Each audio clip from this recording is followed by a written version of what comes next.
So there's this Shiva, you really are a little bit too much.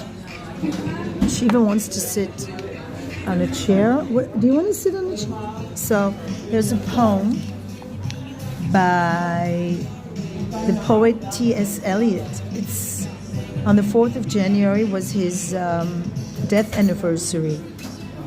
57 years since he died, and he influenced modern world and Hebrew poetry.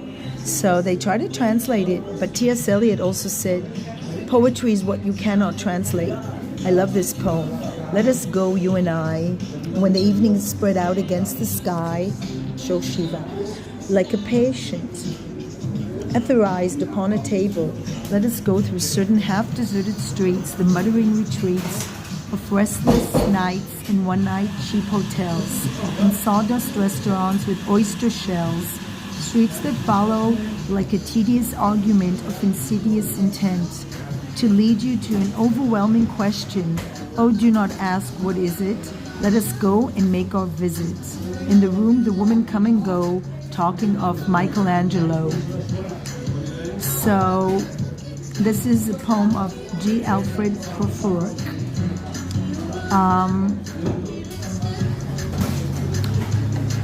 The translations just don't do it justice because every language has its melody.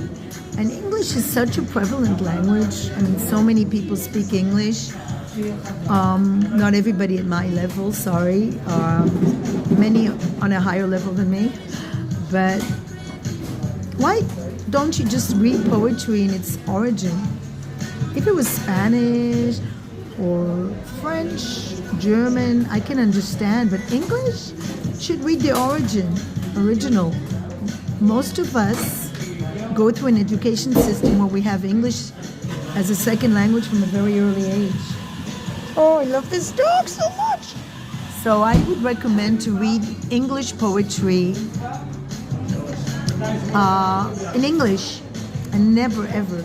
But my favorite translation, if you're a Hebrew speaker and you happen to come to my channel, is Shimon Zandbank, who was my poetry professor. I took a poetry class, and he was amazing. I took a class in comparative literature. I'm sorry I didn't do a degree in it. And he's amazing. He usually translates Kafka, and he usually translates from German to Hebrew. But he's a very intelligent, sensitive to language man. So I'm going to read his translation in Hebrew. שיר האהבה של ג'יי אלפרד פרופוק.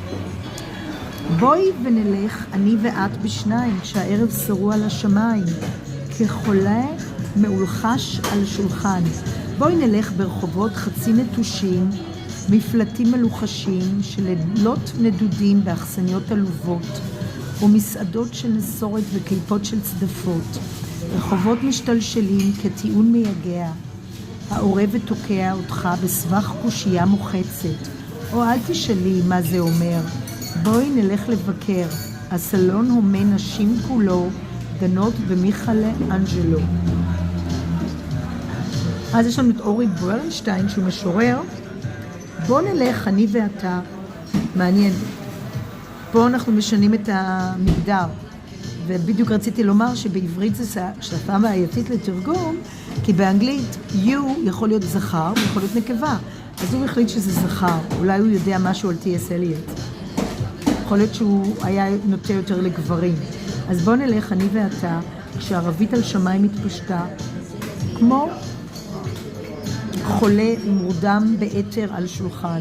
בוא נלך ברחובות מסוימים שנטושים, בין הכוכים הלוחשים, על מלונות גרועים שבם לינות תרופות, ומסעדות שרצפתה נסורת ושערי צדפות, רחובות הנמשכים כדיון בלי תוחלת, בכוונה נפתלת, להעמידך בפני שאלה מכרעת, ואל נא תשאל מה הדבר. בוא נבקר ונבקר כבר, בחדר אנשים באות והולכות, על מיכלאנג'לו משוחחות. So that was my thoughts about translation from English to Hebrew. And yeah, have a wonderful day. T.S. Eliot also said poetry may not give you the news, but people live miserable lives without it. It's very loud here, isn't it?